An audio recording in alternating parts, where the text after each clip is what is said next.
Uma mãe viúva com 3 filhas viu um milionário deixar um cobertor impecável em um beco. Quando ela foi pegar o cobertor para suas filhas, ficou desesperada com o que viu. Algo estava se mexendo dentro. Antes de começarmos essa história emocionante, deixe aqui abaixo nos comentários de que cidade você está assistindo e um curtir no vídeo para continuar acompanhando. O barulho do vento cortava as paredes de concreto nuas como uma navalha. Era 1 da manhã quando Isadora dobrou a esquina do beco mais escuro da Vila Nova Esperança, arrastando o carrinho de compras velho com uma das rodas travadas. As mãos já não sentiam o frio. Estavam endurecidas demais pelas noites anteriores. O que ainda sentia era o peso da fome, o peso do medo, o peso de voltar de mãos vazias para 3 filhas dormindo embaixo de cobertores furados. Ela parou. O cobertor ali, no chão, destoava do cenário. Era limpo, branco, sem poeira, sem sujeira, sem rasgos. Quase brilhava sob a luz amarela do poste queimado. Isadora franziu o senho. Isso não fazia sentido. Nenhum morador de rua deixaria um cobertor em tão bom estado largado assim. Ela deu 2 passos à frente, o carrinho chiou atrás dela. 1 passo mais perto. A ponta da manta se moveu levemente, como se alguém tivesse respirado ali dentro. Seu coração disparou. Agachou-se devagar. Não sabia se encontraria um animal ferido, um corpo ou algo ainda pior. Mas quando puxou a ponta do tecido, com dedos trêmulos e o estômago revirando, ela viu um bebê, encolhido, nu, envolto apenas na manta. Os olhos abertos, olhos grandes, pretos, profundos como um poço sem fundo. E o mais assustador, ele não chorava. Estava acordado, mas em completo silêncio. Isadora recuou instintivamente. Por um segundo achou que ele estivesse morto. Meu Deus! Ela estendeu a mão e tocou a bochecha da criança. Quente, viva. Mas por que não chorava? Ela olhou ao redor. O beco estava deserto. Nenhum som além do vento, nenhum passo, nenhuma sombra. A única alma ali era aquele bebê que parecia ter sido esquecido pelo mundo inteiro. Segurou-o no colo. Ele não resistiu. Também não se aninhou. Ficou apenas ali, mudo. Ela sabia o que aquilo significava. O bebê não havia sido apenas abandonado. Ele estava em choque. 10 minutos depois, Isadora empurrou a porta de casa com o ombro. O puxadinho onde vivia era úmido e apertado. Camila e Lívia dormiam agarradas uma à outra no colchão dobrado no chão. Renata, a mais velha, deitava na parte de cimento exposta, com o casaco de lã como travesseiro. Quando a filha ouviu o som da porta, ergueu-se de supetão. "Mãe!" sussurrou. "Tá tudo bem?" Isadora não respondeu de imediato. Tinha Lucas. Ela já havia lhe dado um nome no caminho. Envolto no cobertor contra o peito. O menino não dormia, não chorava, apenas observava. Renata acendeu a lanterna do celular e iluminou o bebê. O choque foi imediato. "Quem é esse?" "Eu encontrei, no beco da travessa. Deixaram ele sozinho." A voz de Isadora falhou. "Você pegou um bebê da rua, mãe? Meu Deus, isso pode ser crime. E se acharem que foi a gente que... Ele ia morrer lá." Cortou firme. Estava gelado, não tinha mais ninguém e ele não emite um som, nada. Tá como vazio. Renata se calou, olhando fixamente para o bebê. E agora? Silêncio. Era a pergunta que ninguém sabia responder. O relógio marcava 3h12 quando o primeiro som saiu da boca de Lucas. Mas não foi choro. Foi um ruído seco, como um engasgo abafado. Isadora correu até ele, pensando que estava sufocando. Mas não. Estava tentando vocalizar algo, um som que não conseguia sair direito. Ela o acolheu nos braços. O corpo do menino tremia. Seus olhos pareciam implorar por algo que ele mesmo não sabia explicar. "Tá tudo bem. Você tá seguro agora?" sussurrou. Era a primeira promessa que Isadora fazia a alguém desde que o marido morrera. Na manhã seguinte, a tensão entre as filhas era visível. Não podemos simplesmente agir como se fosse normal, mãe. A polícia pode aparecer, podem tirar ele da gente, podem tirar a gente de você. Renata tentava ser racional, mas o medo se infiltrava por baixo da lógica. Isadora ouviu tudo em silêncio. Preparava água quente em uma panela velha para tentar limpar Lucas. O menino, ainda em silêncio, observava cada movimento dela. Ele não tem para onde ir, respondeu. E eu não tenho como deixar ele ir. Na segunda noite, Renata se aproximou com uma descoberta. Mãe, eu achei isso, disse, mostrando a pulseira plástica quase imperceptível no tornozelo de Lucas. Havia um número de identificação. Isso é de hospital, não é? É, e olha isso. Ela virou a pulseira. HPR privado, UTI, 3/12. Isadora ficou sem ar. Ele veio de um hospital particular? Renata assentiu. E isso não faz o menor sentido. Bebês de hospital particular não aparecem sozinhos em um beco. Alguém muito importante mandou isso acontecer, e eu vou descobrir quem foi. Às 11 horas daquela noite, no canto mais escuro da casa, Isadora olhou para Lucas, que dormia finalmente com um suspiro curto. Pela primeira vez, ele parecia descansar. Mas dentro dela, o barulho apenas crescia. Quem era o menino? E quem era o monstro que o colocou naquele beco? Ela não sabia, mas estava prestes a mexer com gente que faria de tudo para manter o silêncio. E Lucas era a chave de algo muito maior. Lucas acordou com os olhos abertos, mas sem emitir nenhum som. Era como se sua garganta tivesse sido lacrada por dentro. Nem um murmúrio, nem um choro, nem uma risada. Apenas aquele olhar profundo que parecia absorver tudo ao redor, como se o mundo fosse novo, mas ao mesmo tempo já conhecido e temido. Lívia, com seus 6 anos e sua ternura inquieta, foi a primeira a tentar atravessar o muro invisível que cercava o menino. Oi, eu sou a Lívia. Você é o Lucas? Disse com o rostinho colado ao do bebê enrolado na manta. Lucas não reagiu. Ela se aproximou mais. Tocou de leve o bracinho dele. Quer brincar comigo? Nada. Lívia murchou um pouco, mas não desistiu. Pegou um bichinho de pelúcia velho, com um olho costurado e a orelha torta, e o estendeu para Lucas. Ele não pegou. Mas pela primeira vez, seus olhos se moveram. Ele olhou para o brinquedo.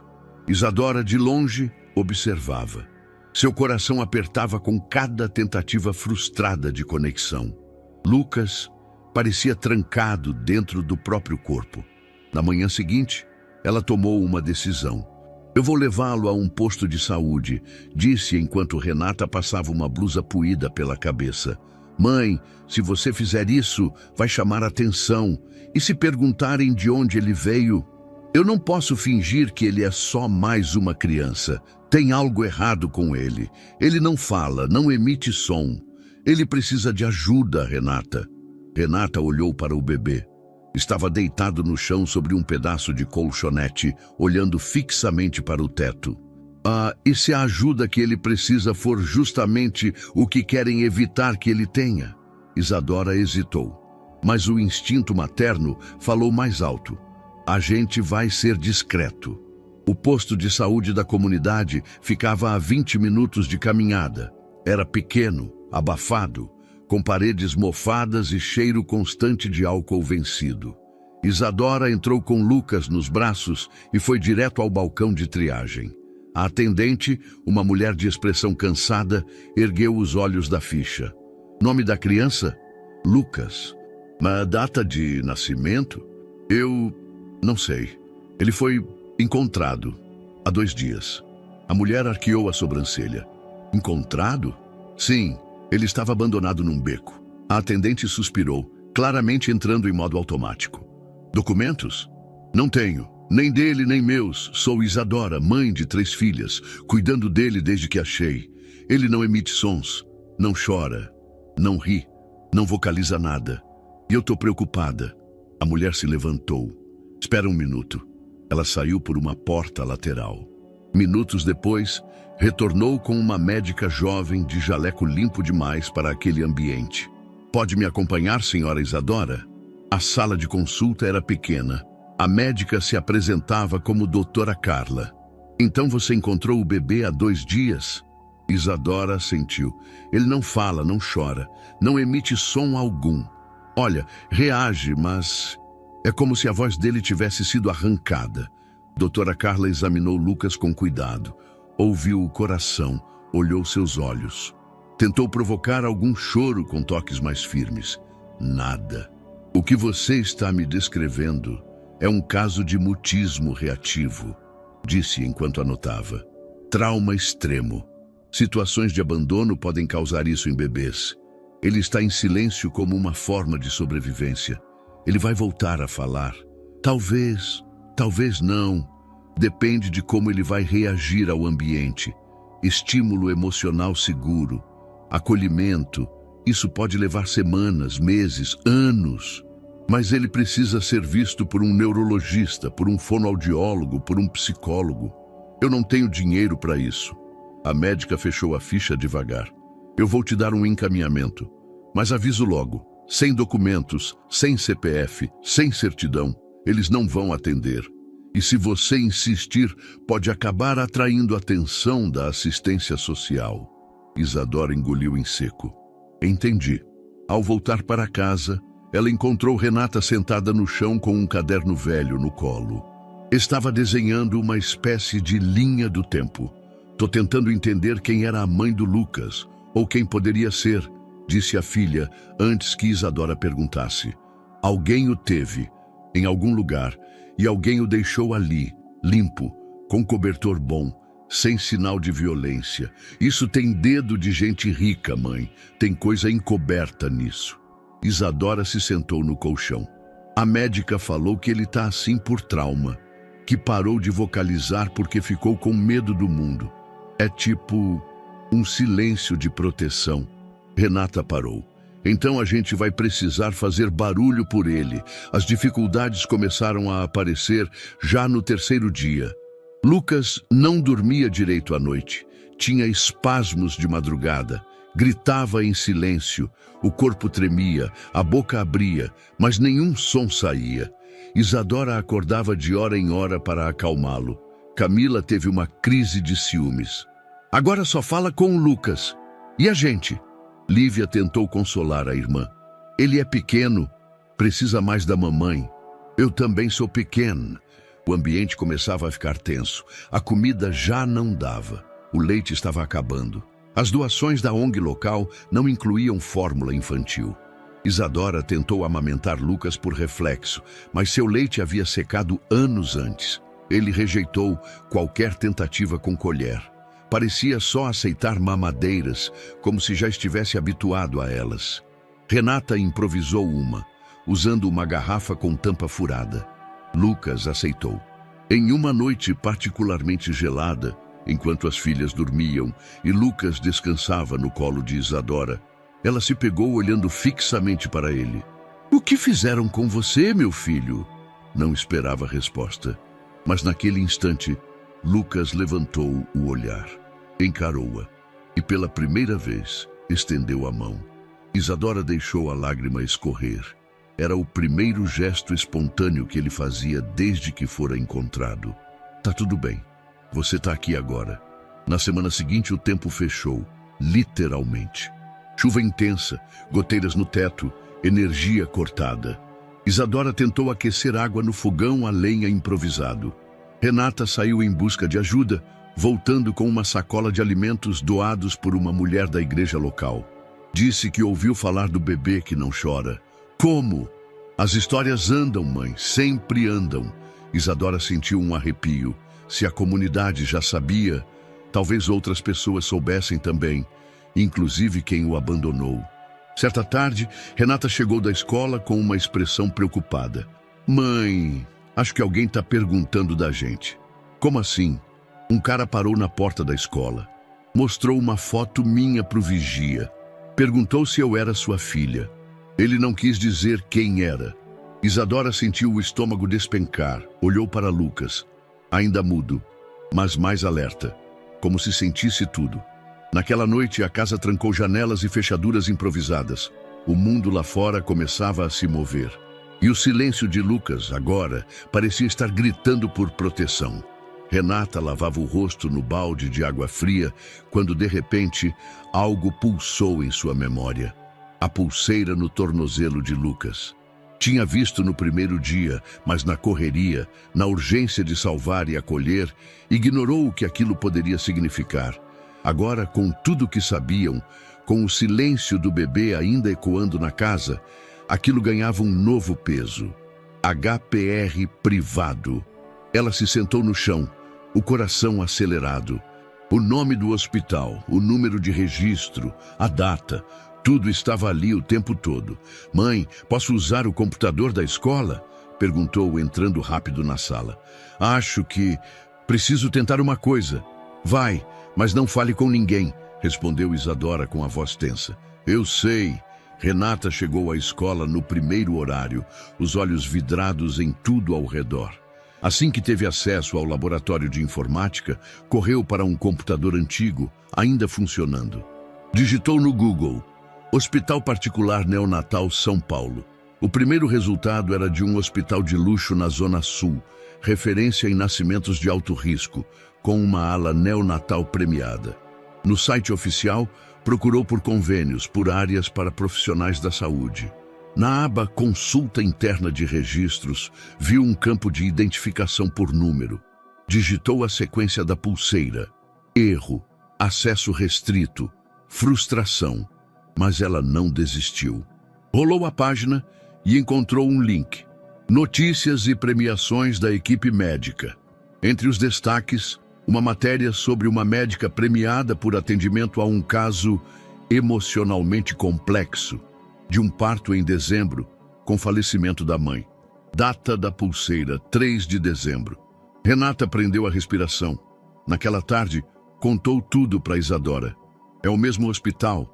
A médica falou publicamente sobre um parto de risco em dezembro. A mãe morreu e o bebê sumiu. Você acha que é o Lucas? Mãe, faz sentido demais. Ele tem a pulseira.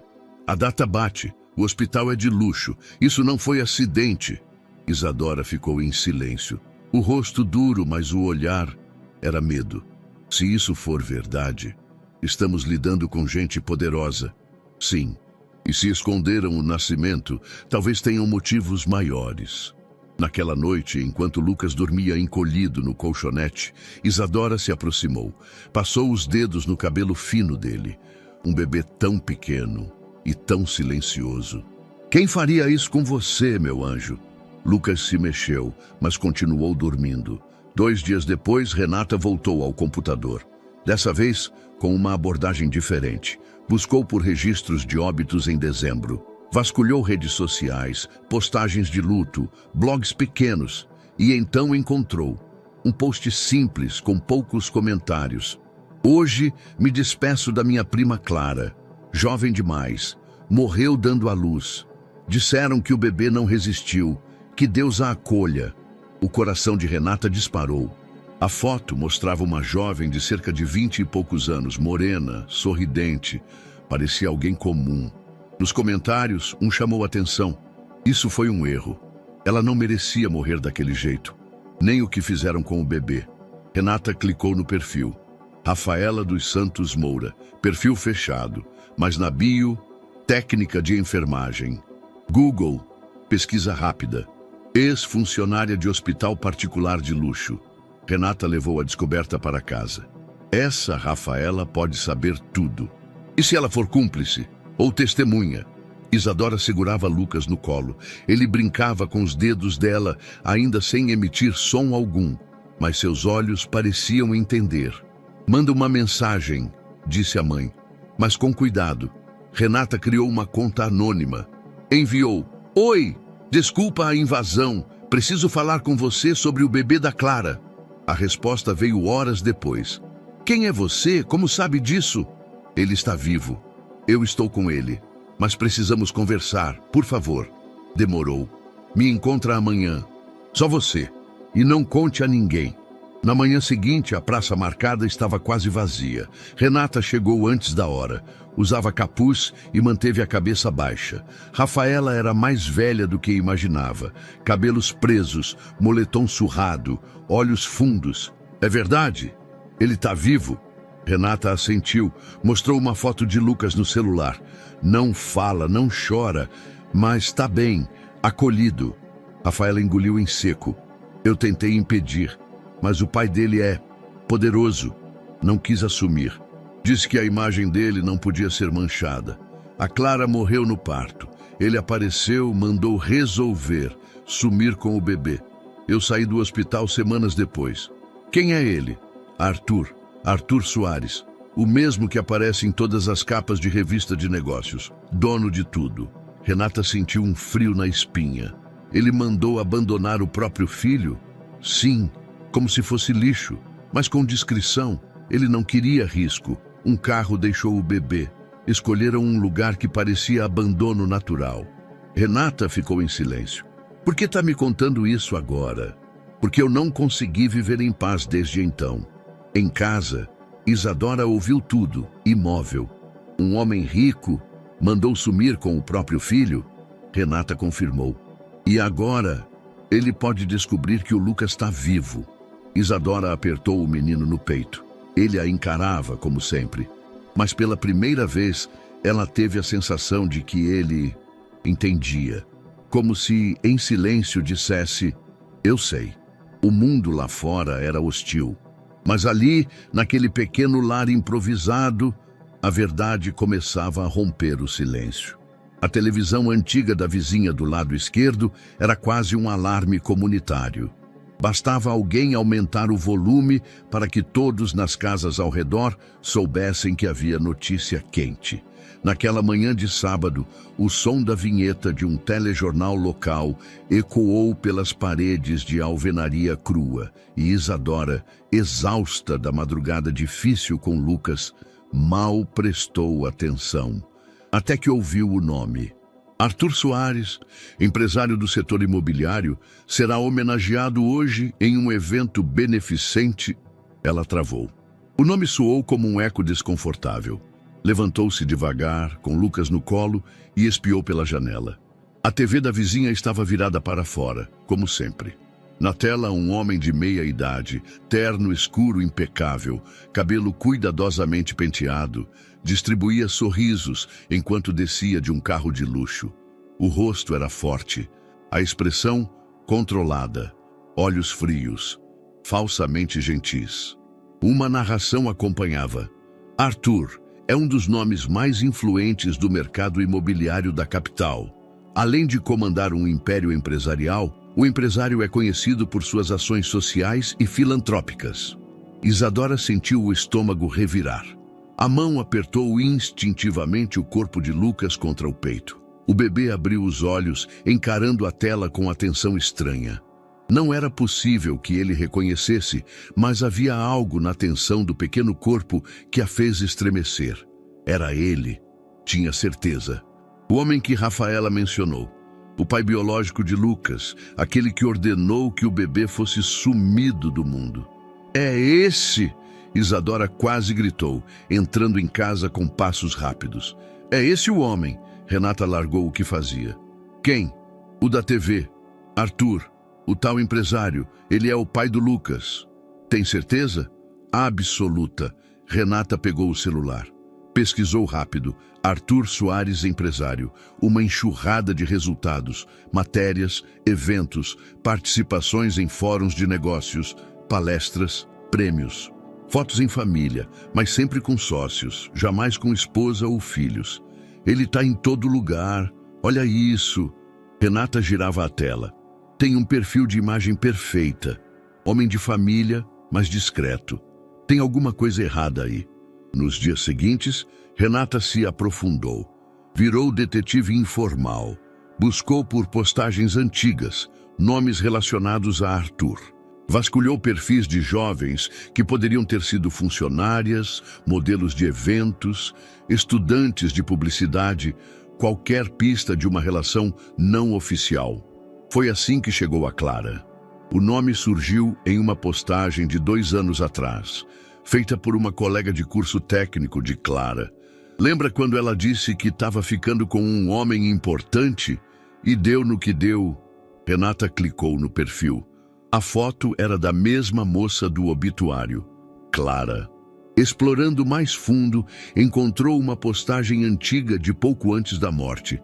Uma foto dela de costas, em frente a uma cobertura luxuosa. A legenda dizia: "Alguns segredos não cabem em palavras." Nos comentários, alguém perguntava: "É dele?" Ela respondeu apenas com um emoji de coração partido.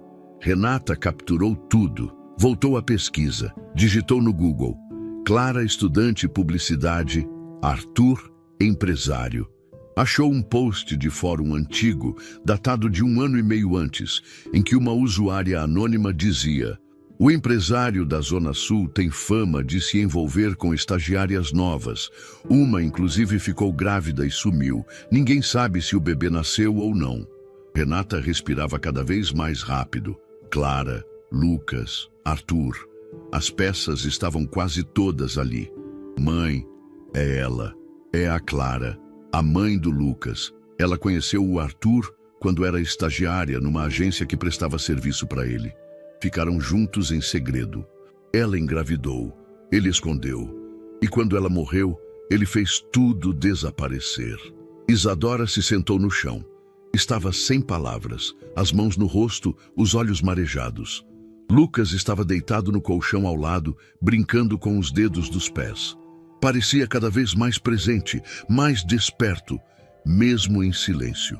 "A gente precisa fazer alguma coisa", disse Renata firme. "Fazer o quê?" A voz de Isadora tremia. "Ele tem dinheiro, influência, tudo. E nós? A gente só tem o Lucas." E a verdade. Naquela tarde, o telefone do centro comunitário tocou. Era Isadora. Pediu para falar com Padre Ernesto, um homem velho que há anos auxiliava famílias da região com cestas básicas, cartas de recomendação e ajuda jurídica em casos extremos. Contou tudo, sem nomes completos, sem detalhes comprometedores, mas o essencial. "O que você acha que devo fazer?" O padre ficou em silêncio por um tempo. "Você me conhece, Isadora. Sabe que acredito na justiça divina. Mas essa criança, ela merece ser protegida. E às vezes, proteger significa denunciar, com sabedoria, com provas e com apoio. E se ele for atrás da gente? Então nós faremos barulho." Na mesma semana, Renata procurou um jornalista local, um jovem de site independente que fazia matérias sobre corrupção e casos esquecidos. Pediu para conversar fora do expediente. Levaram uma cópia das imagens, das postagens, do print da pulseira, das mensagens de Rafaela. "Isso é sério demais", disse ele, visivelmente abalado. "Mas se for verdade, pode derrubar muita coisa. Você publica? Se eu tiver mais uma confirmação, sim. Mas saibam que, depois disso, vocês não vão mais ter paz." Isadora ficou em silêncio. Olhou para Lucas no colo. O menino segurava seu dedo com força. "Ele merece uma vida com verdade, nem que a gente tenha que enfrentar o mundo." Nos dias seguintes, a tensão cresceu.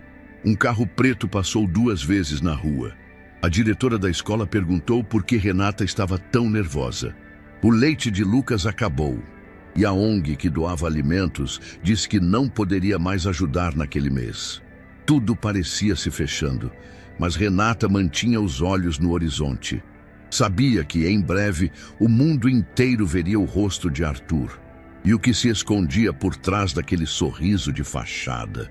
E Lucas, finalmente, deixaria de ser um segredo. A noite caía com o peso de uma tempestade prestes a se formar. As nuvens escuras empurravam o vento pelas ruas estreitas da comunidade, como se anunciassem que algo estava por vir. Isadora não dormia. Lucas, deitado em seu peito, respirava devagar, envolto em silêncio, mas ela não conseguia fechar os olhos.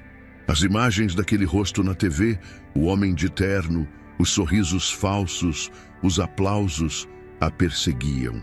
Arthur Soares. Agora ele tinha nome, rosto, posição e poder. Muito poder. Na manhã seguinte, enquanto arrumava o arroz escasso na panela, Renata observava a mãe com cautela. Você está pensando em ir na polícia? Isadora hesitou. Era uma pergunta simples, mas com peso de decisão de vida ou morte. Já pensei nisso, no início. Mas não. Por quê? Ela suspirou. Você lembra da dona Wanda? Renata assentiu. Uma senhora da comunidade que havia denunciado um caso de negligência hospitalar do filho meses atrás. Tentou fazer o certo, continuou Isadora. Mo foi na delegacia, fez boletim, procurou a defensoria. Acabaram dizendo que ela inventou tudo. Pegaram os outros filhos dela. Disseram que era desequilibrada e ela sumiu. Renata engoliu seco. Entendi. A polícia não protege gente como a gente. Protege quem tem sobrenome e advogado. Ficaram em silêncio por um instante. A gente vai ter que descobrir a verdade sozinha. Dias depois, enquanto caminhava até a feira da igreja, Isadora encontrou Dona Teresa, uma senhora que vendia chá de boldo e sabugueiro e sabia de tudo o que se passava no bairro. Fiquei sabendo do neném novo, disse com um sorriso leve. Nem sei como soube, respondeu Isadora meio desconfiada. Eu escuto. Escuto mais do que falo. E escutei que você andou atrás de informações. De uma tal Clara. Isadora arregalou os olhos. Eu conheci ela, continuou Teresa. Menina educada. Trabalhou como estagiária num escritório de contabilidade que atendia empresas grandes. Falava de um namorado secreto. Ficou grávida. Depois sumiu. Meses depois, ouvi que morreu no parto, mas ninguém viu o bebê. Isadora sentiu um frio percorrer a espinha. Você conhece alguém que tenha visto o parto? Teresa coçou o queixo. Só a Vera, enfermeira aposentada, trabalhava num hospital particular desses chiques. Disse que largou tudo depois de uma história esquisita que viu. Ficou traumatizada. Você pode me levar até ela? Vera morava em um sobrado pequeno, distante da comunidade, numa rua sem saída. Era uma mulher de pouco mais de 50 anos, com olhos fundos e voz pausada, como quem já viu demais. Me disseram que você presenciou algo, começou Isadora sentada em sua sala. Vera respirou fundo.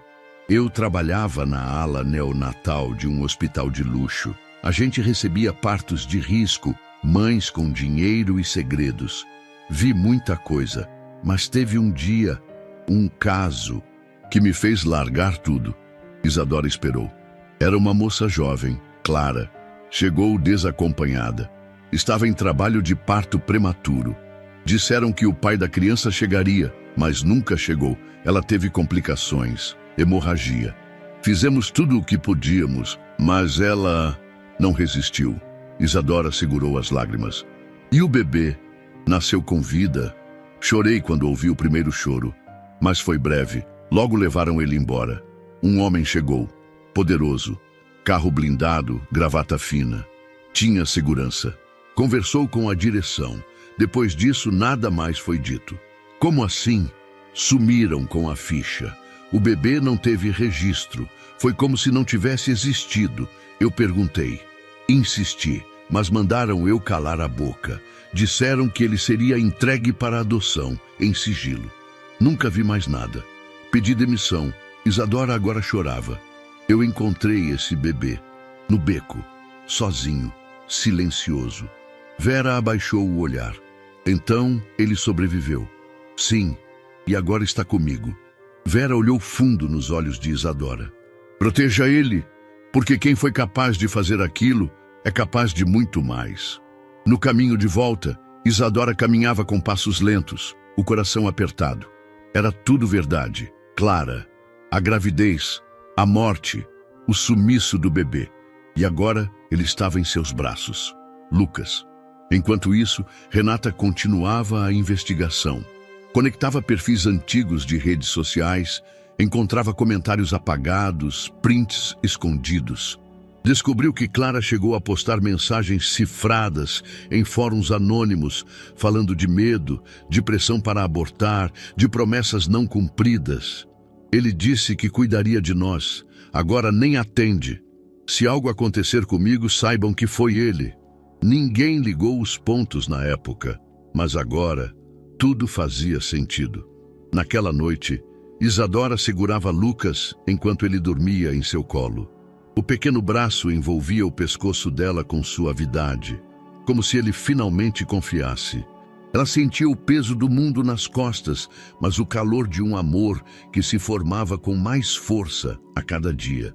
Eu não sei por que Deus te colocou no meu caminho, sussurrou, mas prometo que ninguém mais vai te deixar para trás. Lá fora, os trovões começavam a anunciar a chegada da tempestade, mas ali dentro, uma promessa havia sido selada. Isadora acordou antes do sol naquela segunda-feira. O céu ainda estava cinza e a casa mergulhada em silêncio, exceto pelo leve som da respiração de Lucas, encolhido ao seu lado. Ele agora dormia mais tranquilo, mas ainda sem emitir palavras, sons ou choros. Só seus olhos falavam, e o que diziam era sempre pesado demais para uma criança tão pequena. Ela se levantou devagar, pegou um casaco puído, amarrou o cabelo e sentou-se à beira da cama. Pensava em Vera, nas palavras da ex-enfermeira. Proteja ele. Quem fez aquilo é capaz de muito mais. Havia passado os últimos dias fugindo, se escondendo, investigando por conta própria, mas naquele momento sentia um aperto diferente no peito. Um medo de que, em algum momento, alguém simplesmente aparecesse e tomasse Lucas dos seus braços.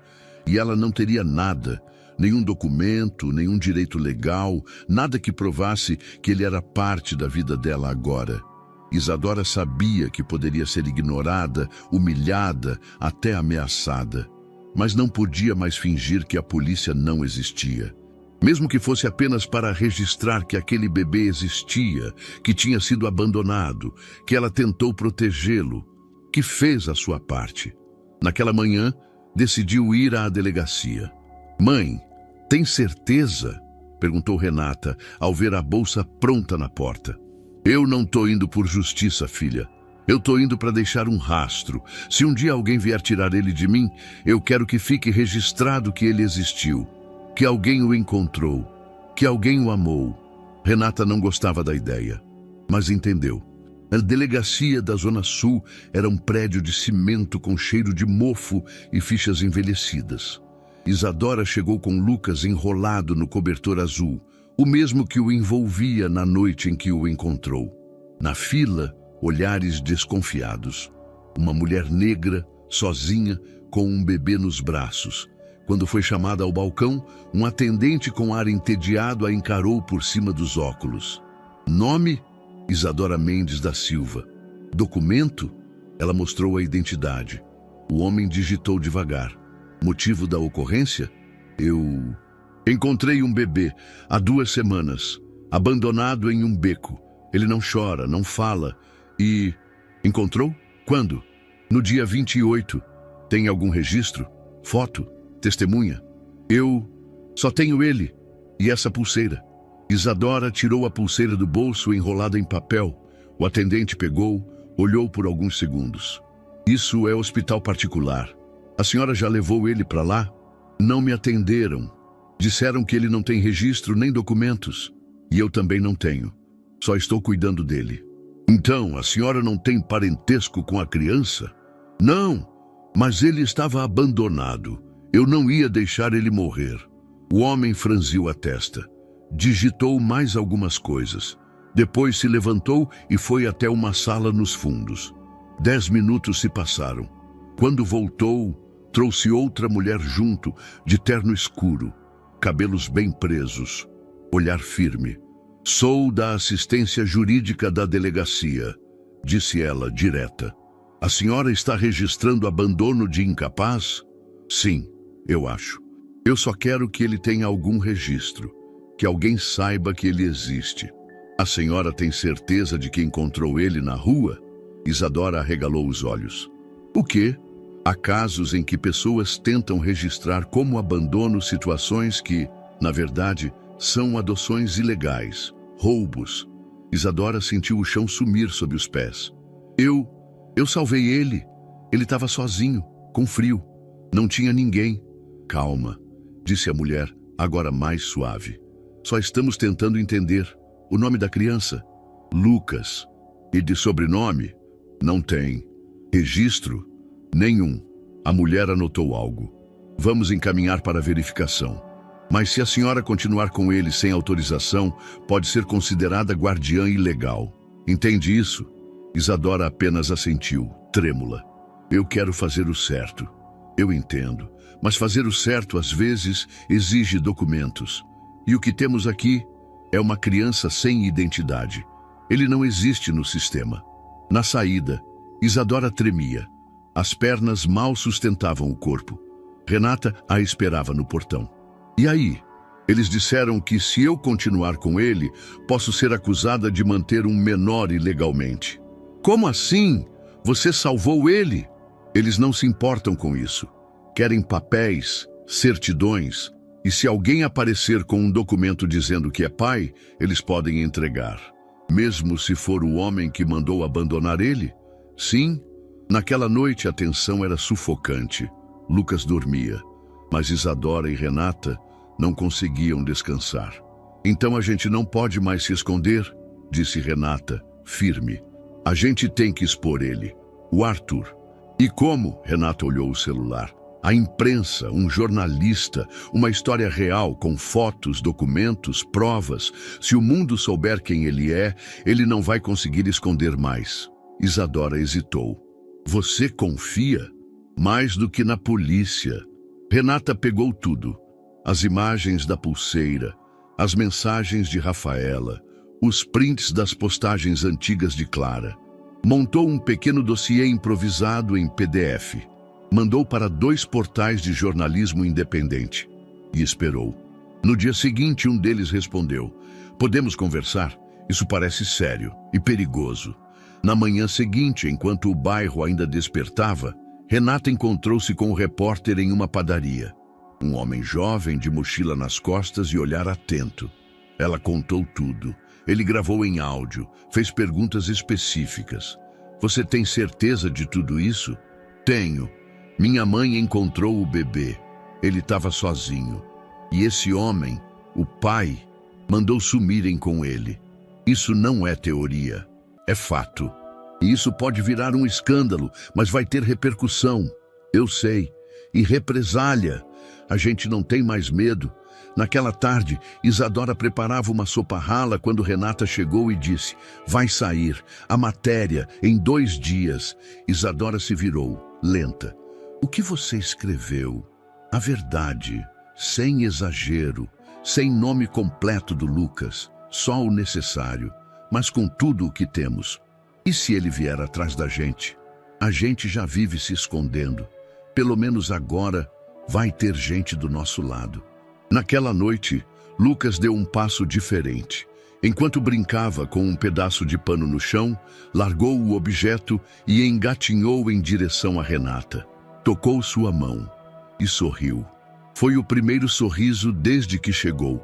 Era como se, de alguma forma, soubesse que algo estava mudando, que a verdade estava vindo. E o silêncio começava a se romper. Na manhã em que a matéria saiu, o bairro acordou diferente. As nuvens ainda cobriam o céu da Vila Nova Esperança, mas havia uma movimentação incomum nas calçadas, sussurros entre vizinhos, celulares nas mãos, olhares rápidos em direção à casa de Isadora, como se algo que sempre esteve escondido agora tivesse luz própria e estivesse sendo observado por todos. Renata foi a primeira a perceber. Mãe! Saiu. Ela entrou na sala com o celular tremendo nas mãos. Isadora segurava Lucas no colo, balançando-o lentamente. O menino, atento como sempre, parecia sentir que algo estava prestes a acontecer. Renata abriu o link. O título da reportagem estampava letras fortes, sem rodeios. O bebê do beco, como o filho de um empresário milionário, foi abandonado em silêncio. A matéria era extensa. Contava desde a noite em que Isadora encontrou Lucas até os indícios do envolvimento de Arthur Soares, um dos homens mais influentes do setor imobiliário. Não havia nomes completos do bebê. Não havia fotos do rosto de Lucas. Mas havia a pulseira, a descrição do hospital, as mensagens da ex-enfermeira, os prints das postagens de Clara. Tudo estava lá, exposto, com riqueza de detalhes e uma linguagem emocional que tocava qualquer um que lesse. O impacto foi imediato. Em menos de 3 horas, a matéria já somava quase 10.000 compartilhamentos. Em 5 horas, passou de 20.000 comentários. Perfis com milhões de seguidores replicaram a história, chamando atenção para o absurdo da situação. Mães comentavam com lágrimas nos olhos. Organizações humanitárias marcavam perfis de autoridades. A hashtag Justiça por Lucas subiu para os tópicos mais comentados da internet em menos de um dia. Renata atualizava a página sem parar. Tá viralizando, mãe? O Brasil tá lendo sobre ele, sobre você. Isadora não sabia o que sentir. Alívio, medo, gratidão, receio. Tudo se misturava. Mas no fundo, havia algo que não sentia há muito tempo. Força. Lucas, sentado no colchão, com um brinquedo improvisado de garrafa plástica, olhava o ambiente com um leve sorriso nos lábios. O segundo, desde que chegou. Como se soubesse que o mundo, enfim, começava a ouvir sua história. No dia seguinte, vieram as primeiras reações públicas. Arthur Soares, em nota oficial publicada no site de sua empresa e nos maiores jornais do país, declarou: a matéria veiculada por veículos sensacionalistas trata-se de conteúdo falso, difamatório e irresponsável. Jamais tive qualquer envolvimento com os fatos citados. Tomarei todas as medidas legais cabíveis. Mas o estrago já estava feito. Centenas de pessoas começaram a cavar ainda mais fundo. Uma rede de investigadores digitais, ativistas, jornalistas independentes e influenciadores começou a repostar imagens, vídeos antigos, cruzar informações. Uma foto antiga surgiu, Clara, grávida, em um evento fechado de Arthur, ao fundo. A legenda da postagem original dizia: A Noite da Surpresa. Outro post da época, escrito por um funcionário anônimo da empresa, dizia: ele enlouqueceu quando descobriu. Mandou sumir com tudo. E todos fingem que não viram. O silêncio, outrora seguro, agora era perigoso para quem insistia em mantê-lo. Enquanto isso, na pequena casa da Vila Nova Esperança, a vida se tornava uma mistura de refúgio e tensão. Vizinhos começaram a deixar doações na porta. Leite, fraldas, roupas. Pessoas que nunca haviam trocado uma palavra com Isadora agora deixavam bilhetes anônimos. Você é forte, estamos com você. Mas também vieram os olhares de desconfiança. Os cochichos. A ronda da polícia passou 2 vezes na mesma manhã. Uma van preta estacionou por mais de 20 minutos do outro lado da rua. Ninguém desceu. Isadora ficou em alerta. Eles vão tentar calar a gente, disse Renata certa. Mas agora já é tarde. E se ele nos processar? Que processe. A verdade está aí. E tem gente demais vendo tudo. 2 dias após a publicação, o jornalista que escreveu a matéria ligou. Isadora, me desculpa pela exposição, mas você precisa saber. A matéria chegou a deputados. Tem gente querendo abrir uma investigação. Isso pode virar uma CPI. Isso é bom, é perigoso, mas é um passo. E o Lucas? Agora ele não é mais invisível, e isso muda tudo. Naquela noite, enquanto o barulho da chuva caía suave sobre o telhado, Isadora sentou-se ao lado de Renata, que organizava em pastas todos os documentos e provas que haviam juntado. Lucas dormia tranquilo, com os braços abertos, como quem finalmente se sentia em casa. Você sabia que ia chegar nisso tudo? Perguntou a mãe.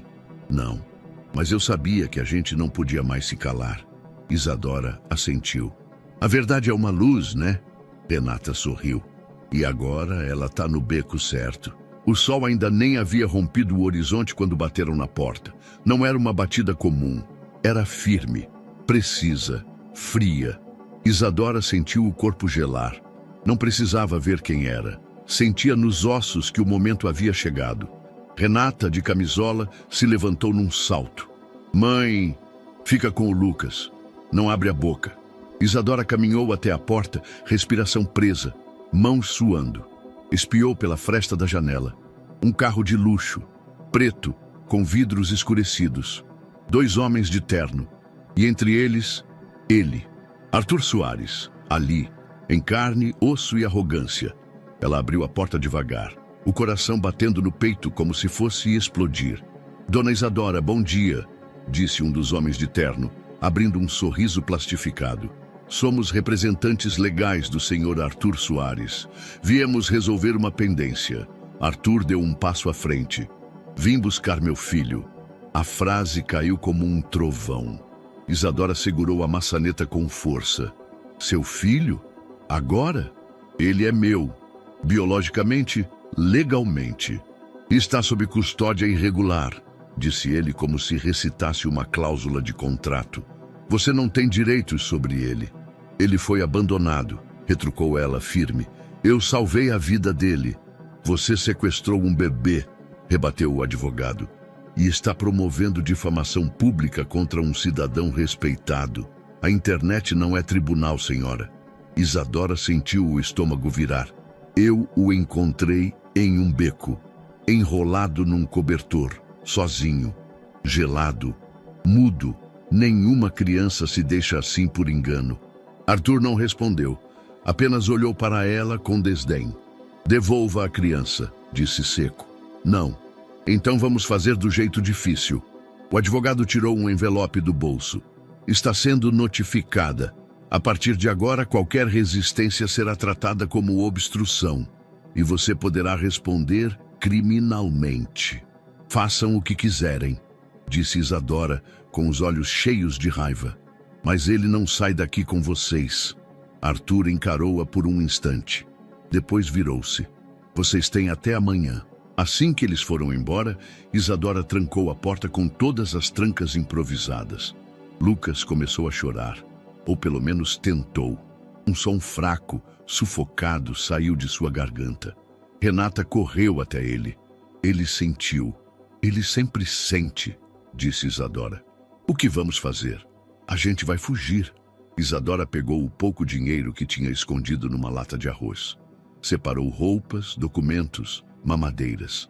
Pegou Lucas no colo e chamou as filhas. Vão com poucas coisas, só o necessário. Para onde vamos? Para onde ninguém nos conheça. 2 horas depois, estavam na rodoviária. Isadora ligou de um telefone público para uma amiga de juventude, Salete.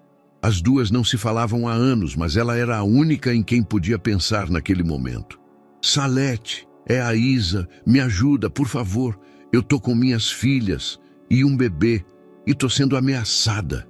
Do outro lado da linha, um suspiro. Vem, tô em Itapevi. Casa pequena, mas tem lugar para vocês. Isadora quase chorou de alívio. Tô indo agora.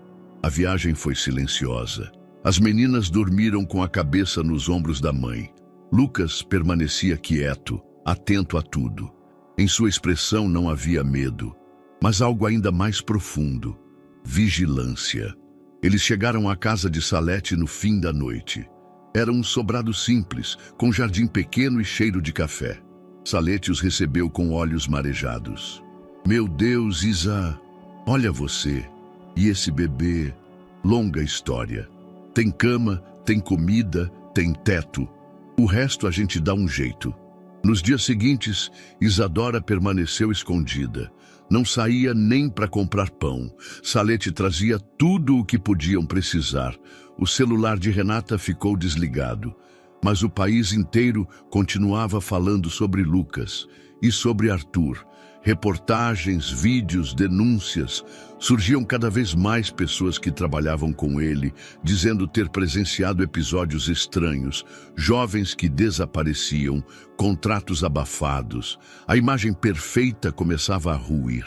Uma tarde, enquanto passavam roupas, Salete perguntou: "Você vai entregar ele?" Isadora parou. "Entregar? Se for para proteger vocês. Entregar é o que fizeram com ele. Eu não sou igual a eles." Salete assentiu. "Eu só queria te ouvir dizer isso." Enquanto isso, Lucas dava sinais de algo novo. Estava mais expressivo. Começou a sorrir com mais frequência, a se movimentar mais. Tentava emitir sons, ainda tímidos, mas diferentes. Tentava tocar no rosto de Isadora, como se dissesse: "Tô aqui." Naquela noite, ele se deitou no colo dela. Fez força na garganta e, pela primeira vez, balbuciou algo que soou como "má." Renata ouviu. "Mãe, ele falou." Isadora segurou o choro. "Ele está se libertando." Mas o mundo lá fora continuava perigoso. E Arthur não estava acostumado a perder. A caçada havia começado. Era manhã quando Camila, sentada no chão da sala com uma boneca de pano improvisada, percebeu que Lucas a observava com atenção incomum. Ela moveu a boneca de um lado para o outro, sussurrando diálogos de faz de conta, até que sentiu algo inédito, um som, um risinho fraco, mas real. Camila parou. Olhou diretamente para Lucas.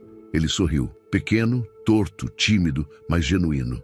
E logo depois soltou outro som, um balbucio leve, como se estivesse tentando imitar a fala dela.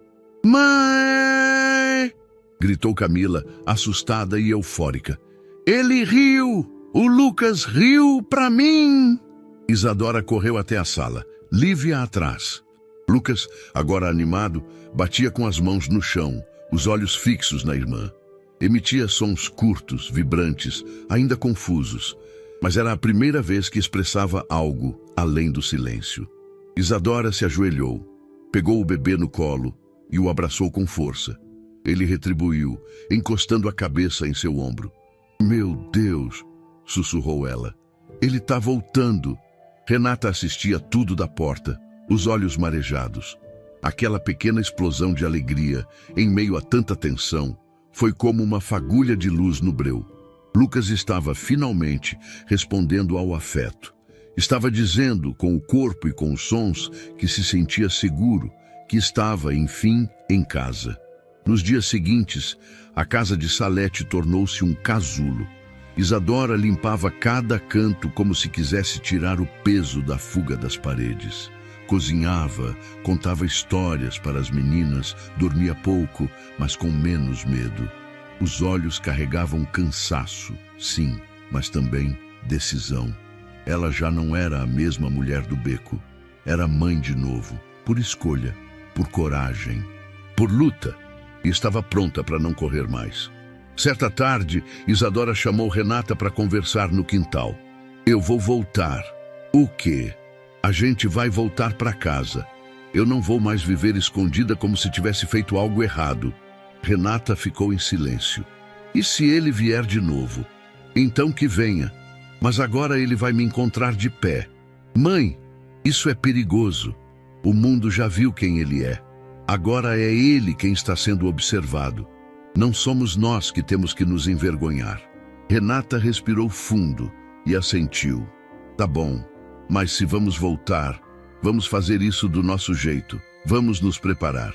Na semana seguinte, enquanto Salete cuidava das meninas, Isadora e Renata foram até uma associação de apoio jurídico para mulheres e famílias em situação de risco. Haviam recebido uma indicação do próprio jornalista que publicou a reportagem. Foram atendidas por uma advogada jovem, de fala firme e sorriso compassivo. "O caso de vocês chegou até nós", disse ela. "Temos especialistas trabalhando para garantir proteção à família. A imprensa nos ajudou, mas agora é hora de formalizar isso tudo, com documentos, com processo. O que a gente precisa fazer? Reunir tudo, todas as provas, e lutar pela guarda do Lucas." Isadora apertou o peito. "Mesmo sem certidão dele, a situação dele é grave. Mas o abandono foi comprovado.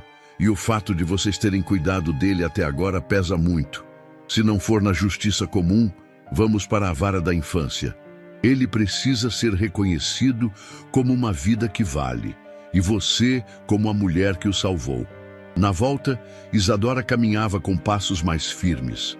Não era mais apenas sobre proteger Lucas, era sobre garantir que ele nunca mais fosse tratado como invisível. A gente vai lutar, filho, e você vai crescer sabendo que valeu a pena. Lucas, no colo, sorria mais. Murmurava sílabas desconexas. E pela primeira vez, quando Isadora disse mamãe, ele tocou seu rosto e tentou repetir. Má. Ela quase caiu de joelhos. Renata, inspirada pela força da mãe, recomeçou a estudar os caminhos legais. Estava determinada a entender cada detalhe do processo. Queria ser útil, queria estar preparada. Eu vou ajudar a escrever a petição com a advogada, disse. Quero garantir que nenhuma parte da história dele seja esquecida. Você tem um dom, filha, respondeu Isadora orgulhosa. Usa isso para proteger o irmão de vocês. Camila e Lívia também se uniram de forma espontânea. Camila ensinava Lucas a bater palmas. Lívia lia histórias com ele no colo, mesmo sem saber todas as palavras. A casa havia se tornado uma trincheira de afeto. Antes de voltar para a antiga casa, Isadora escreveu uma carta a Salete. Você nos devolveu o chão, a coragem e a certeza de que laços de verdade não precisam de sangue, só de presença. Obrigada por ser nossa família quando estávamos sozinhas. Salete chorou ao ler. E quando se despediram, abraçou Lucas com força e disse, quando você falar direitinho, quero ouvir um tiaçá. De volta à comunidade, o retorno foi silencioso, mas não passou despercebido. Alguns vizinhos as acolheram com sorrisos, outros apenas observavam. A casa estava empoeirada, mas intacta. As trancas haviam sido trocadas. A ONG local, sabendo do caso, havia reforçado a porta e deixado uma cesta básica na sala. Isadora respirou fundo. É aqui, de novo, mas agora com força. Naquela noite, as 4 crianças dormiram juntas. Riram até tarde. Lucas deitou-se no centro, cercado pelas irmãs. Camila dormiu com a mãozinha dele na sua. Lívia com o braço sobre sua barriga. Isadora ficou na porta, observando. Lágrimas caíam silenciosas, mas eram de um tipo diferente. Não eram de desespero, eram de reconstrução. Ela sabia que a batalha ainda viria, mas agora não lutaria mais com medo. Lutaria com amor, e dessa vez, para vencer. O dia da audiência chegou com o céu nublado, como se o tempo soubesse o que estava por vir. Isadora acordou cedo, vestiu Lucas com a melhor roupinha que tinha. Uma camisa azul com botão quebrado e uma calça de moletom doada. Prendeu o cabelo em um coque firme, o rosto limpo, os olhos firmes por fora, mas trêmulos por dentro. Renata imprimiu todos os documentos, as imagens da pulseira, os prints, os relatórios da ONG, o contato com a ex-enfermeira. A advogada revisou tudo 3 vezes. Elas estavam prontas, pelo menos achavam que estavam. Na entrada do fórum, o contraste era gritante. De um lado, Isadora, com o olhar cansado, carregando nos braços o menino que havia salvo do esquecimento. Do outro, Arthur Soares, terno sob medida, sorriso frio, ao lado de 2 advogados engravatados, um assistente e um segurança particular. Os olhos dele passaram por Isadora como se ela fosse invisível. Um incômodo passageiro, uma pedra no sapato. A audiência correu em uma sala fechada. Sem jornalistas, sem público. Estamos aqui para avaliar o pedido de guarda provisória apresentado por Isadora Mendes da Silva, relativo à criança registrada como Lucas, sem sobrenome definido. Iniciou a juíza com voz neutra, sem levantar os olhos dos papéis. A advogada de Isadora falou primeiro, explicou tudo. O abandono, o resgate, o cuidado, o trauma psicológico da criança, a ligação afetiva, a recuperação lenta, mas real. Mostrou a pequena gravação de Lucas tentando dizer má. Do outro lado, o advogado de Arthur levantou-se como se já soubesse o resultado. Senhoras e senhores, temos aqui uma situação sensível, sim, mas devemos separar afeto de legalidade. O senhor Arthur Soares reconhece ser o pai biológico da criança. Reconhece que houve falhas na condução do nascimento, mas jamais deu ordem direta para qualquer abandono. Isadora quase gritou, mas se conteve. O senhor Arthur está disposto a assumir suas responsabilidades legais. E entende que, apesar das boas intenções da senhora Isadora, manter a criança sob seus cuidados é juridicamente irregular. Além disso, não há qualquer registro oficial da criança com ela. Ela não possui vínculo de sangue, não houve tutela, não houve adoção legal. Eu só queria salvá-lo, interrompeu Isadora. Ele ia morrer. A juíza ergueu a mão, pedindo silêncio. Sabemos que a senhora agiu com o coração, mas a lei exige mais do que isso. Horas depois, a decisão veio. Pedido de guarda, indeferido. Motivo, ausência de laço legal, ausência de autorização judicial prévia, reconhecimento de paternidade biológica por parte do requerente Arthur Soares. Isadora saiu da sala como se tivesse levado um soco no peito. Na rua, o céu desabou em chuva. Ela segurava Lucas nos braços, molhando-se inteira sem se importar. O menino encostou a cabeça em seu ombro. Estava calado. Ela também. Renata e a advogada vinham atrás. A gente vai recorrer, disse a advogada. Tem recurso, tem formas, mas ele vai levar, murmurou Isadora. Só se você deixar, disse Renata com os olhos ardendo. Só se a gente parar agora. Naquela noite, em casa, Isadora não conseguia comer. Ficou sentada por horas com Lucas no colo, embalada pelo som da televisão baixa, que noticiava os desdobramentos do caso como se fosse um entretenimento qualquer. Renata ficou de pé na cozinha, observando a mãe. Você vai desistir? Eu não tenho forças. Então me empresta as suas. Isadora a olhou confusa. O quê? Eu vou encontrar provas. Verdadeiras, incontestáveis. Ele não vai escapar dessa. Filha, ele não vai tirar o Lucas de nós. No dia seguinte, Renata começou sua própria missão. Não contou à mãe todos os passos. Só disse que precisava fazer isso sozinha. Pegou uma mochila com celular, carregador, caderno, caneta e partiu. Ela não era policial, nem jornalista, nem advogada, mas era irmã de Lucas. E isso bastava. No caminho até a Zona Sul, onde ficava o antigo hospital, pensava em tudo que já tinham descoberto. A pulseira, o depoimento da ex-enfermeira, as postagens apagadas de Clara, os prints dos comentários antigos. Mas precisava de algo mais concreto. Algo assinado, registrado, irrefutável. Precisava de um documento, um nome, um protocolo ou algo que envolvesse dinheiro. Seu plano era simples, ainda que arriscado: voltar ao hospital. Fingir estar procurando informações sobre o nascimento de um bebê, falar o nome Clara, ver se algum sistema apontava algo e torcer para alguém lembrar. Na recepção, uma mulher jovem perguntou: nome da paciente? Clara. Não sei o sobrenome, mas ela deu à luz aqui no início de dezembro, ano passado. Desculpa, sem nome completo não localizamos. Renata hesitou e arriscou. Ela morreu no parto. A mulher parou por um segundo. Um momento. Ela saiu. Voltou minutos depois com outra atendente. Como você soube disso? Sou parente. A família quer encontrar o bebê. Olha, eu não posso falar nada oficialmente, mas me liga depois do meu turno. Anota aqui. Ela passou um número de celular e piscou. Naquela noite, Renata ligou. A mulher do hospital falou com cautela. Eu não posso confirmar nada, mas houve uma Clara, sim, e uma ficha que sumiu. Sumiu? Foi apagada, da noite para o dia, mas uma coisa sobrou. O quê?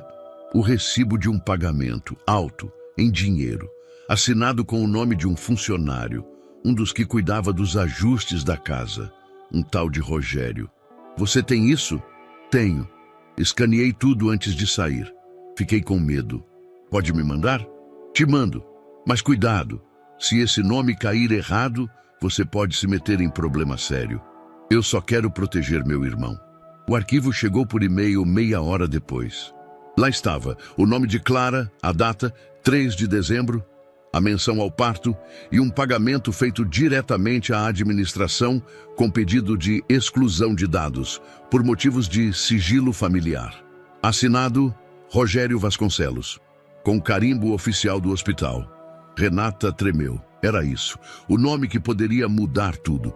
Ela voltou para casa ainda de madrugada. Encontrou a mãe acordada, de pé na cozinha, olhando pela janela. Onde você estava? Renata mostrou o celular. O nome dele é Rogério, e ele foi pago para apagar tudo, mas deixou rastros. Agora a gente tem prova. Isadora cobriu a boca com as mãos. Filha, não acabou. A gente só estava começando. O amanhecer era de céu limpo, mas o ar parecia pesado. Renata não dormira direito. Havia passado a madrugada relendo o documento enviado pela funcionária do hospital. O recibo de pagamento assinado por Rogério Vasconcelos era mais do que uma pista. Era uma artéria pulsante da verdade. Um nome, um valor, uma ação concreta. Mas ela sabia que ainda não era o bastante. Era hora de voltar a procurar Vera, a ex-enfermeira. Com o apoio da advogada da associação, Renata conseguiu marcar um novo encontro. Vera estava relutante. O caso tinha tomado proporções nacionais. As ameaças contra quem falava haviam começado a circular de forma velada. Telefonemas estranhos, mensagens anônimas. Mas Renata foi direta. Eu tenho um documento, um recibo, assinado por um funcionário. O que falta é a sua voz. É a verdade saindo da sua boca para o país inteiro ouvir. Vera hesitou. Você sabe o que isso significa? Sei. Mas a senhora também sabe o que fizeram com aquela criança? Ele é meu irmão. Ele tem nome, rosto, riso. Ele merece justiça. Silêncio. Depois de um longo suspiro, Vera assentiu. Me dá o gravador. Sentadas na varanda da casa simples de Vera, Renata ligou a gravação do celular. A voz dela era calma, clara. Pode falar quando quiser. Vera respirou fundo, cruzou as mãos sobre o colo e começou. No dia 3 de dezembro do ano passado, entrei de plantão no turno da noite. Recebemos uma gestante jovem, Clara. Foi levada direto ao centro cirúrgico. Estava sozinha. Disseram que o pai da criança não viria, mas que era alguém muito influente. Clara teve uma hemorragia severa. Morreu após o parto. O bebê nasceu com vida. Chorou. Estava bem. Pausa. Horas depois, um homem entrou com 2 seguranças. Falou diretamente com a direção. Ouvi um dos médicos chamá-lo de Dr. Soares. A ordem foi clara. A criança não podia existir. Os dados foram apagados. A certidão de nascimento nunca foi emitida. O corpo da mãe foi liberado rapidamente para a família e o bebê sumiu. Outra pausa. Dias depois, vi Rogério Vasconcelos, do setor administrativo, sair com um envelope. Ele dizia que o problema foi resolvido. Depois disso, fui afastada, sem aviso, sem motivo. Renata estava imóvel. O celular gravava cada palavra. O senhor Arthur Soares mandou apagar o bebê e todos colaboraram com isso. No dia seguinte, Renata reuniu tudo. A gravação de Vera, o recibo de pagamento, os prints de mensagens antigas de Clara, que ela havia resgatado com a ajuda de um amigo da escola, especializado em recuperar dados de contas antigas. Entre as mensagens, 2 se destacavam. Clara, desesperada. Ele me prometeu que ia assumir. Agora diz que vai acabar com minha vida se eu abrir a boca. Tenho medo, mas não vou tirar meu filho. E outra mais fria, vinda do contato salvo como AS. Você não vai estragar tudo que construí. Se insistir com essa gravidez, vai ficar sozinha. Já está decidido.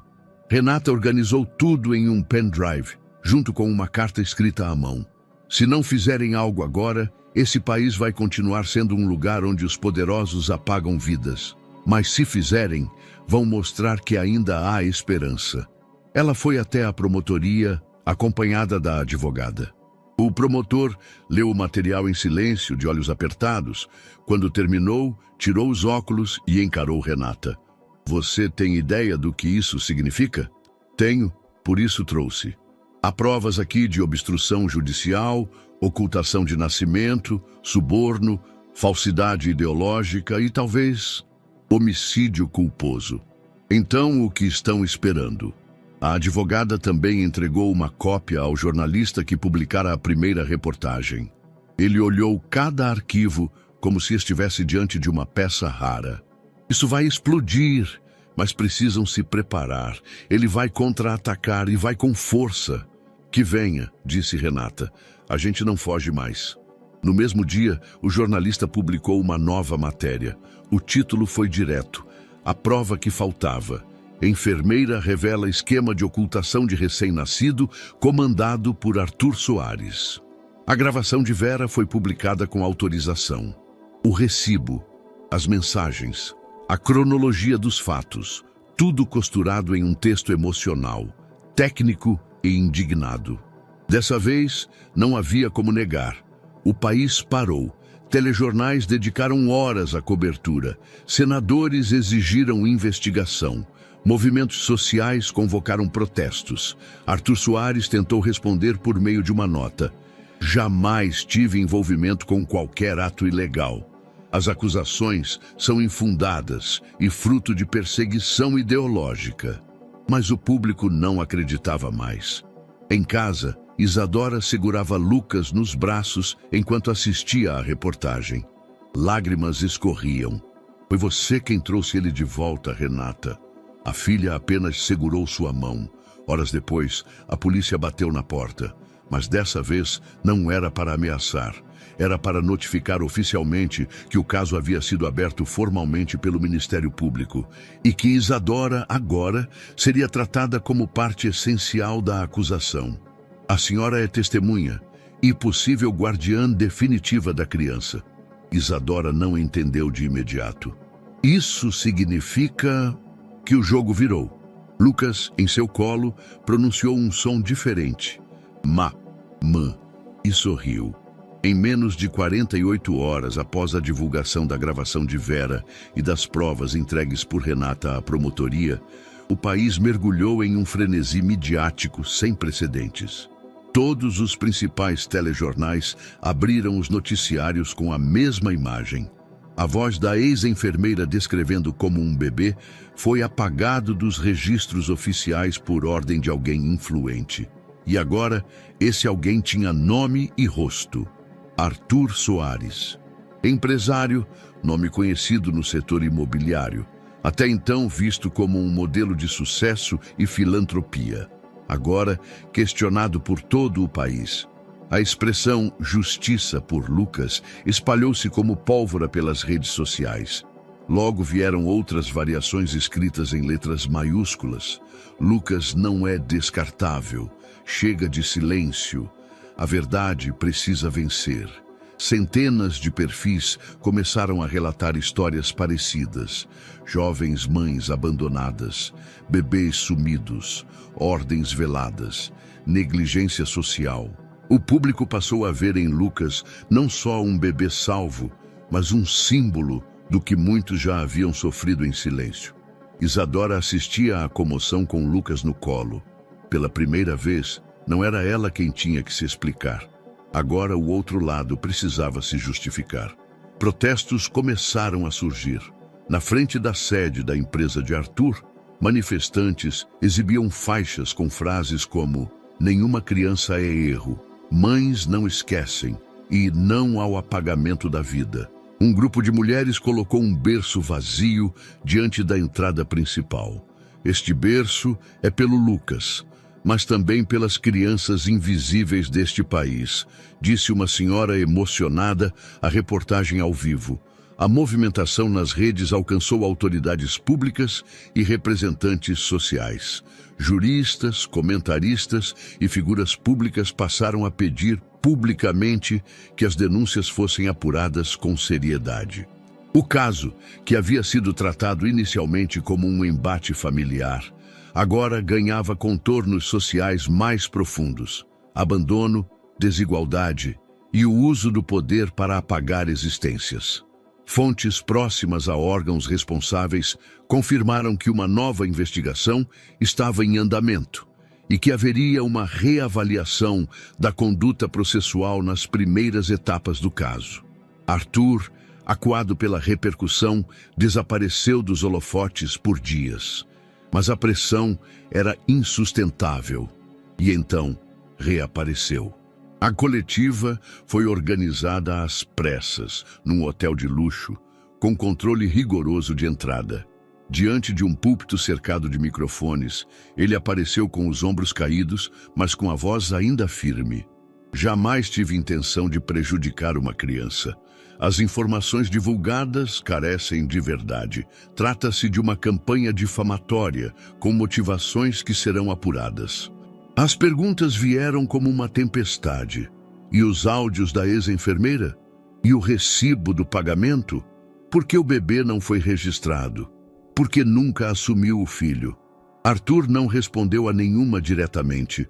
Estou tomando todas as providências legais. As devidas ações jurídicas já estão sendo encaminhadas contra os responsáveis pelas acusações. E saiu do salão sem olhar para trás. A reação nas redes foi imediata. Mentiroso até o fim. Covardia não se apaga com terno.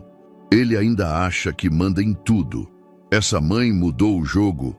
A mobilização crescia. Entidades civis e grupos de proteção à infância se pronunciaram em apoio à família de Isadora.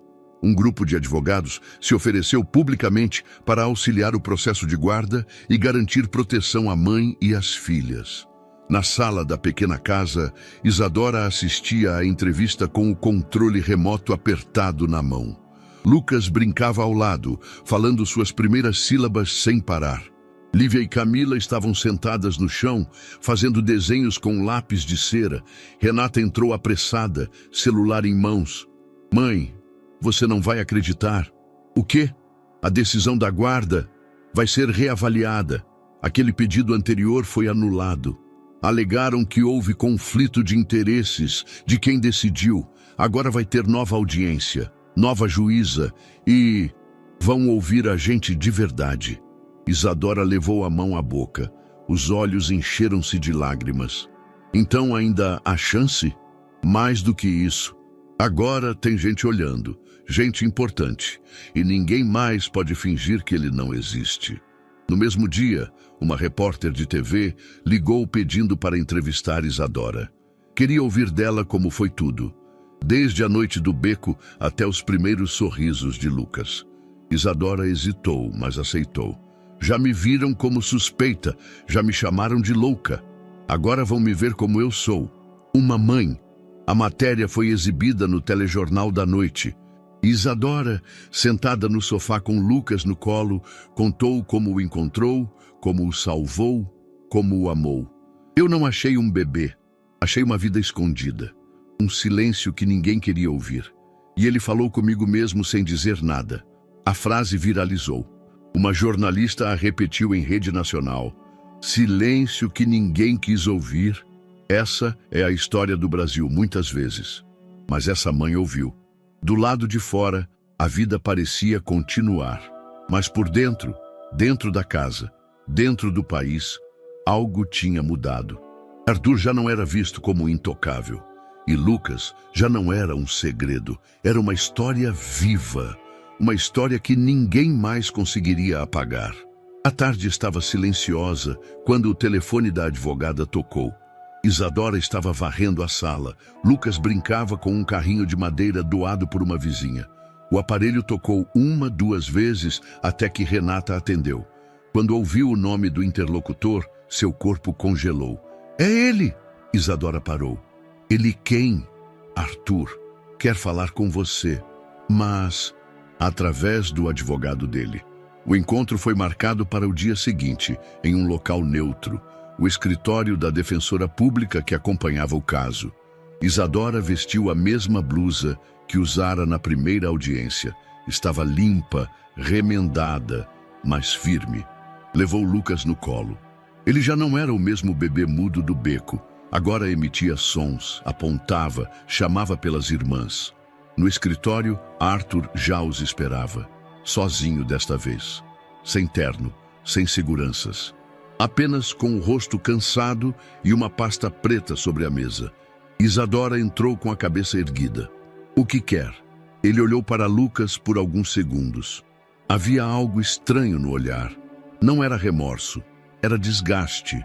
Um homem encurralado tentando controlar o que não podia mais esconder. Vim propor um acordo. Diga logo.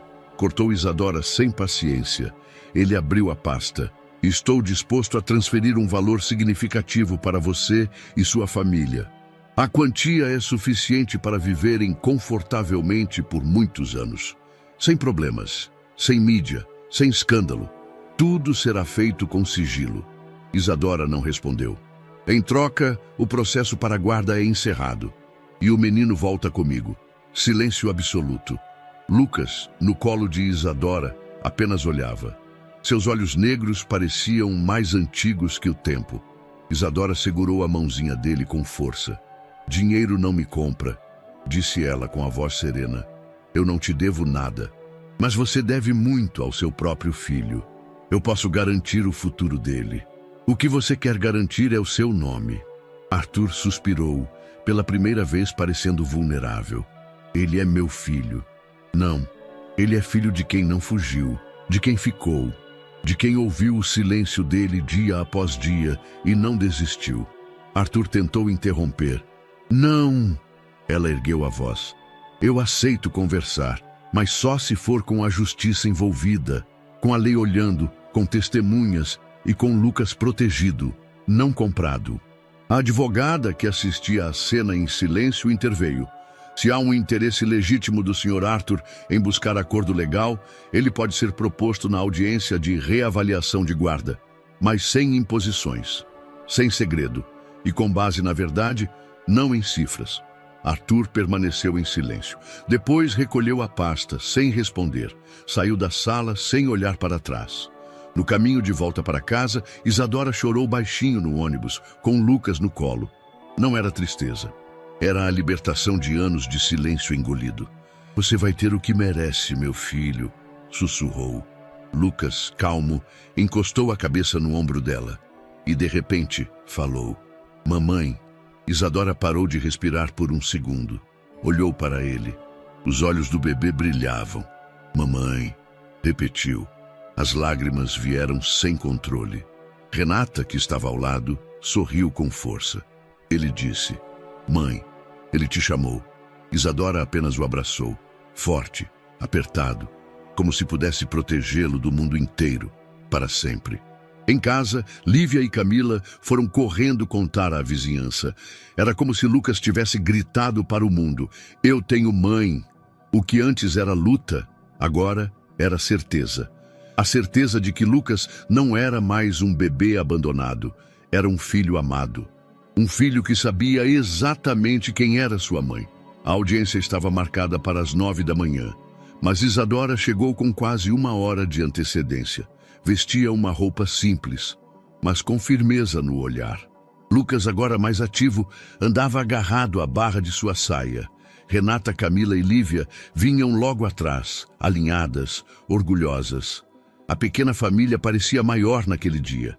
Dessa vez, a sala era outra. Outro fórum, outra juíza, outra postura. A juíza, uma mulher de olhar sereno e voz firme, pediu que todos se sentassem. Estamos aqui para reavaliar o pedido de guarda da criança identificada como Lucas, a partir de novos elementos e depoimentos obtidos desde a última análise, disse, com tranquilidade. A advogada de Isadora apresentou os novos documentos. A gravação da ex-enfermeira Vera, as provas do pagamento feito para apagar registros, as mensagens resgatadas de Clara, o histórico de cuidado, vínculo afetivo, testemunhos da comunidade e da própria criança. A criança reconhece Isadora como figura materna. Tem vínculo com as irmãs. Progrediu emocionalmente e verbalmente desde que foi acolhido. O abandono inicial é incontestável, e os vínculos afetivos construídos não devem ser ignorados, disse a defensora. Do outro lado, Arthur não compareceu. Apenas seu advogado, que tentou uma defesa neutra, sem força. Meu cliente reconhece os fatos e não se opõe ao bem-estar da criança. Deixa à justiça a decisão mais adequada. A juíza fez uma pausa. O nome mãe foi dado com o coração, disse. E isso tem peso. Naquele mesmo dia, por volta das 15 horas, a decisão saiu. Guarda legal e definitiva concedida a Isadora Mendes da Silva. O documento foi entregue em mãos. A juíza apertou a de Isadora com gentileza.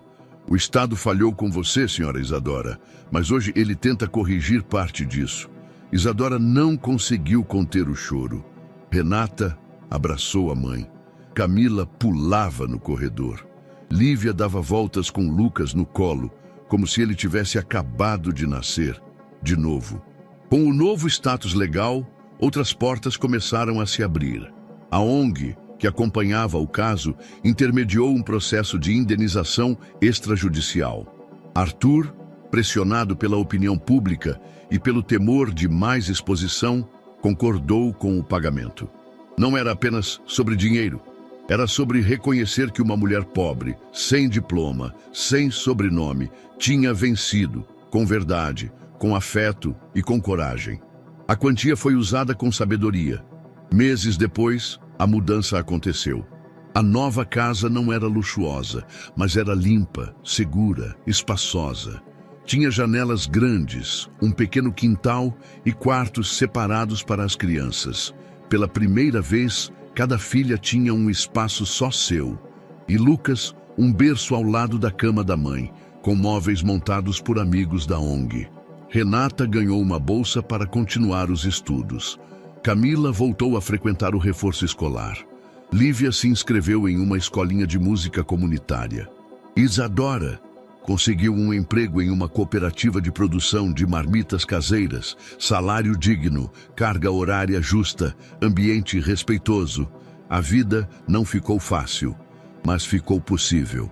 E mais do que isso, ficou leve. Numa tarde de sol, enquanto regava as plantas do quintal, Isadora viu Renata e Camila ensinando Lucas a andar de bicicleta sem rodinhas. Lívia cantava uma música inventada na varanda com as mãos sujas de tinta. Isadora sorriu. É isso, murmurou. Lucas, do outro lado do quintal, largou a bicicleta e correu em direção a ela. Mamãe! Ela o pegou no colo e o girou no ar. Você me escolheu, né? Lucas deu uma risada gostosa. Daquelas que fazem a gente esquecer qualquer inverno que tenha passado.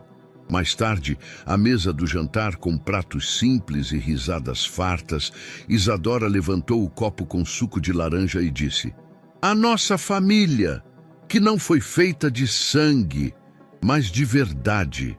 Renata completou. E de coragem, Lívia. E de histórias, Camila. E de amor. Lucas, por fim, ergueu o copinho de plástico, imitando todos. E de mamãe. O riso veio junto com as lágrimas. A vida agora era deles. O céu daquela manhã era de um azul tão limpo que parecia novo. O tipo de céu que aparece depois de uma tempestade longa, como se o mundo tivesse, enfim, lavado a alma. Na calçada, em frente à escola comunitária, um grupo de crianças se reunia em torno de uma mesa de madeira. Sobre ela, pedaços de tecidos coloridos, agulhas sem ponta, linhas, botões. Uma campanha de inverno organizada pelos moradores. Um cobertor, um gesto, para aquecer crianças em situação de rua. Entre elas estava Lucas. Com 7 anos incompletos e um sorriso largo, ele ajudava Lívia a alinhar 2 pedaços de flanela. Os dedos pequenos seguravam com cuidado, como se o tecido fosse algo sagrado. Esse vai ficar bonito, disse ele com os olhos brilhando. Lívia assentiu, toda orgulhosa do irmão. Vamos fazer igual ao que a mamãe encontrou no beco, só que mais quentinho. Eu gosto de cobertor. E de você? Respondeu Lucas rindo. Lívia riu junto. O som da infância preenchia o ar como uma canção de recomeço. Isadora, do outro lado da rua, observava tudo com um avental sujo de farinha. Tinha saído mais cedo da cooperativa para buscar as crianças, mas ao vê-los ali, parou. Encostou-se a um poste e ficou apenas olhando. A imagem era tão forte quanto um sonho que se realiza devagar. Lucas, o menino que um dia não falava, agora liderava conversas. Lívia, a pequena que chorava por atenção, agora dividia sorrisos. Renata, ali perto, organizava os kits com as mães voluntárias, mais madura, determinada, já com planos para a faculdade de Direito. Camila estava sentada no meio-fio desenhando, o rosto sujo de tinta, os olhos serenos. A casa havia se tornado mundo. O mundo, enfim, havia se tornado lar. Ao final da tarde, Lucas correu até Isadora com o cobertor pronto nos braços. Mamãe, fiz esse com a Lívia, é pro menino da rua, aquele da esquina. Ele treme de noite, lembra? Ela ajoelhou-se e o abraçou forte. Lembro, meu amor, você tem um coração lindo. Lucas recuou um pouco, olhou para ela nos olhos e disse: eu só fiz o que você fez comigo. A frase veio como um raio de luz. Isadora não respondeu. Só o puxou para o peito e fechou os olhos. Ali estava tudo. Todo o caminho. Todo o silêncio transformado em som. Todo o abandono transformado em cuidado. Toda a dor transformada em afeto. À noite, em casa, com a sopa quente sobre a mesa, as crianças riam, trocavam histórias da campanha e dos amigos. Isadora observava em silêncio, mas dessa vez, um silêncio bom. Não aquele da ausência. Era o silêncio da paz, da certeza de que, apesar de tudo, a vida tinha se ajeitado. Lucas pegou o cobertor feito por ele e se enroscou ao lado de Lívia no sofá. Sabe, mamãe, quando eu for grande, quero ter um lugar cheio de cobertores para dar para todo mundo que tiver frio. Ela sorriu. Então você vai ser rico de verdade, igual ao moço? Não, meu amor. Rico de verdade é quem sabe amar. Ele a encarou e disse: igual a você. A câmera da vida se afastava devagar, do sofá com os irmãos abraçados, da cozinha com a panela ainda fervendo, da rua, da vila, da cidade. E naquele beco, onde um dia o silêncio pesou como um mundo inteiro, agora havia luz. Porque o silêncio foi quebrado, transformado em voz, transformado em amor, transformado em presença. E tudo começou com um cobertor. E aí, o que achou da história é emocionante. Deixe sua opinião nos comentários. Adoramos saber o que você achou. Não se esqueça de deixar seu curtir no vídeo para nos apoiar e de se inscrever no canal. Nos vemos na próxima.